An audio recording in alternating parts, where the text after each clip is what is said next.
Bonjour les conducteurs. Ici aujourd'hui on va parler de quelque chose que tous les propriétaires de diesel modernes connaissent, mais dont personne ne parle vraiment, l'AdBlue. C'est un sujet bref, rapide mais essentiel. Restez jusqu'à la fin, parce que je vais vous révéler le problème le plus coûteux qui touche presque toutes les marques diesel et les signes avant-coureurs qui peuvent vous éviter une facture de 2 000 à 4 000 euros. Quand vous avez acheté votre diesel, le vendeur vous a sûrement dit que l'AdBlue c'était simple, juste un petit bidon à remplir tous les quelques milliers de kilomètres. Ce qu'il ne vous a pas dit, c'est que ce système anti-pollution cache des coûts cachés, des pannes frustrantes et des complications que les anciens diesels n'avaient tout simplement pas. Je vous explique ça simplement. L'AdBlue c'est un mélange d'urée à 32,5% et d'eau déminéralisée à 67,5%. Votre voiture l'injecte dans le système d'échappement, où il réagit avec les oxydes d'azote pour les transformer en azote et vapeur d'eau inoffensif grâce au catalyseur SCR. Sur le papier, ça semble facile, on remplit et on oublie. Mais voilà où commencent les vrais problèmes. Premier problème, le coût de l'AdBlue s'additionne plus vite qu'on ne le pense et personne n'en parle vraiment. Selon votre voiture et votre style de conduite, vous allez consommer entre 1 et 3 litres d'AdBlue par 1000 km. Un bidon de 10 litres coûte entre 15 et 30 euros selon où vous l'achetez. Sur 20 000 km par an, ça représente entre 150 et 300 euros rien que pour l'AdBlue. Sur une durée de possession typique, on parle facilement de 1000 à 2000 euros uniquement pour le liquide. Comparez ça aux anciens diesels, qui n'avaient pas de système AdBlue du tout. C'est un coût supplémentaire pur et simple, ajouté à la possession d'un diesel moderne. Deuxième problème, le système est incroyablement sensible à la qualité de l'AdBlue, et l'AdBlue pas cher détruit des composants coûteux. Tous les AdBlue ne se valent pas. Les marques discount qu'on trouve parfois ne respectent pas toujours la norme ISO 22241. L'AdBlue contaminé ou de mauvaise qualité provoque la cristallisation dans l'injecteur, bloque le catalyseur SCR et endommage les sondes NOx. Un remplacement d'injecteur AdBlue coûte entre 300 et 800 euros. Une sonde NOx défaillante coûte entre 400 et 600 euros. Un catalyseur SCR contaminé peut coûter entre 1500 et 3000 euros à remplacer. Le plus frustrant dans tout ça, c'est que vous ne saurez pas que vous avez utilisé du mauvais AdBlue avant plusieurs semaines ou mois, quand les dégâts apparaissent sous forme de voyants lumineux. Troisième problème, les problèmes de cristallisation, dont personne ne vous avertit. L'AdBlue cristallise quand il sèche ou quand le système n'est pas utilisé correctement. Ces cristaux se forment dans la buse de l'injecteur, le module de dosage et dans tout le système SCR, finissant par tout bloquer complètement. Ça arrive plus souvent qu'on ne le croit. Les trajets courts font que le système AdBlue ne chauffe jamais assez pour empêcher la cristallisation.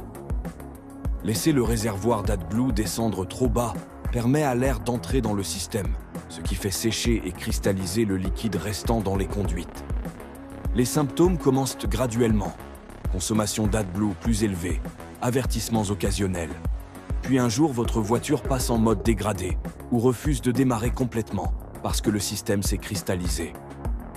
Conducteur, cette erreur de laisser le réservoir d'AdBlue presque vide, tout le monde l'a fait au moins une fois. Quatrième problème, votre voiture va littéralement refuser de démarrer si le système AdBlue tombe en panne. Les diesels modernes avec AdBlue ont un système de compte à rebours. Quand le réservoir est vide, ou que le système détecte un défaut, vous recevez des avertissements. 1000 km avant interdiction de démarrage, puis 500, puis 100. Quand ce compte à rebours atteint 0, votre voiture ne démarre plus du tout. Pas de puissance réduite, impossible de démarrer complètement. Vous êtes bloqué jusqu'à ce que le système soit réparé. C'est un verrouillage dur programmé dans le calculateur pour garantir la conformité aux normes d'émission. Imaginez que votre système AdBlue tombe en panne un vendredi soir. Les concessions sont fermées. Les mécaniciens mobiles ne peuvent pas réparer les pannes complexes d'AdBlue. vous êtes coincé jusqu'à lundi minimum. Cinquième problème. Le temps froid crée toute une nouvelle série de problèmes avec l'AdBlue. L'AdBlue gèle à moins 11 degrés Celsius. La plupart des diesels modernes ont des éléments chauffants dans le réservoir d'AdBlue pour empêcher le gel, mais ces systèmes peuvent tomber en panne. L'AdBlue gelé se dilate et peut fissurer le réservoir, endommager les conduites ou casser le module de dosage. Même quand le chauffage fonctionne, il tire de l'énergie de votre batterie. Par grand froid, une batterie faible pourrait ne pas fournir assez de puissance pour chauffer le système AdBlue et démarrer le moteur simultanément. Sixième problème, l'AdBlue a une durée de conservation limitée que personne ne mentionne. L'AdBlue se dégrade avec le temps, surtout quand il est exposé à la chaleur ou au soleil. La durée de conservation est typiquement de 12 mois quand il est stocké correctement. Mais dans le réservoir de votre voiture sous la chaleur du compartiment moteur, il peut se dégrader plus vite. L'AdBlue dégradé ne fonctionne pas efficacement, ce qui fait que vos sondes NOx détectent des émissions plus élevées. Cela déclenche des codes d'erreur, des voyants d'avertissement et éventuellement le compte à rebours vers l'interdiction de démarrage. Septième problème. La complexité du système signifie des diagnostics et réparations coûteux. Le système AdBlue comprend le réservoir, le module de dosage, l'injecteur, plusieurs sondes NOx, des capteurs de température, le catalyseur SCR et une programmation complexe du calculateur qui surveille tout.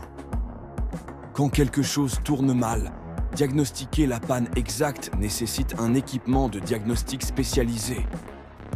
Les mécaniciens indépendants n'ont souvent pas accès aux outils nécessaires, ce qui vous force à aller en concession où les frais de diagnostic seuls vont de 150 à 300 € avant même les réparations. De mon expérience, je pense que beaucoup de pannes du système AdBlue nécessitent le remplacement de composants plutôt que leur réparation. Les modules de dosage, les injecteurs et les sondes sont des unités scellées. Quand ils tombent en panne, vous devez en acheter de nouveaux au prix plein de la concession. La panne la plus coûteuse est la contamination ou la défaillance du catalyseur SCR, qui coûte entre 2 000 et 4 000 € à remplacer. Les signes avant-coureurs incluent une consommation d'AdBlue croissante, des codes d'erreur de sonde NOx et une performance moteur réduite. Alors, que pouvez-vous faire pour minimiser les problèmes d'AdBlue? Premièrement, utilisez toujours de l'AdBlue de haute qualité qui respecte la norme ISO 22241. Achetez auprès de fournisseurs réputés, pas dans des stations-service au hasard avec des bidons poussiéreux qui traînent au soleil. Deuxièmement, ne laissez jamais votre réservoir d'AdBlue descendre en dessous d'un quart plein. Cela empêche l'air d'entrer dans le système et de provoquer la cristallisation. Troisièmement, si vous faites surtout des trajets courts, prenez votre diesel sur un trajet d'autoroute plus long, une fois par semaine ou tous les 15 jours. Cela chauffe le système AdBlue correctement et empêche la cristallisation. Quatrièmement, stockez l'AdBlue de réserve correctement. Gardez-le scellé à l'abri de la lumière du soleil et utilisez-le dans les 12 mois. Cinquièmement, réagissez immédiatement à tout avertissement AdBlue. N'attendez pas que le compte à rebours devienne critique. Traitez les problèmes du système tôt, avant qu'ils ne deviennent des pannes coûteuses. La réalité, c'est que les systèmes AdBlue ont ajouté de la complexité, des coûts et des points de défaillance potentiels aux voitures diesel. Ils étaient nécessaires pour respecter les réglementations sur les émissions. Mais ils ont fondamentalement changé la possession d'un diesel, de manières auxquelles beaucoup d'acheteurs n'étaient pas préparés. Les anciens diesels étaient plus simples, plus fiables et ne vous laissaient pas en rade à cause d'un injecteur d'urée défaillant. Les diesels modernes sont plus propres, mais plus coûteux à entretenir et plus sujets à des pannes compliquées. C'est la vérité sur l'AdBlue que les concessions ne mettent pas en avant et que les constructeurs minimisent. Ce n'est pas juste un simple liquide qu'on remplit de temps en temps.